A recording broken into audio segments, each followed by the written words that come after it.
C. Joseph Vijay எனும் நான்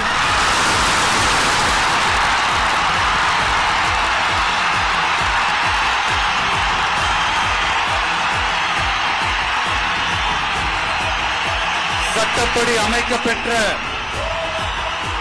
இந்திய அரசியல் அமைப்பின்பால் உண்மையான நம்பிக்கையும் மாறா பற்றும் கொண்டிருப்பேன் என்றும்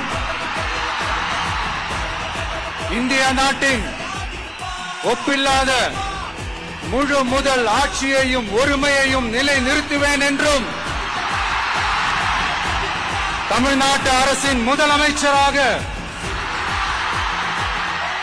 உண்மையாகவும் உளச்சான்றின்படியும் என் கடமைகளை நிறைவேற்றுவேன் என்றும்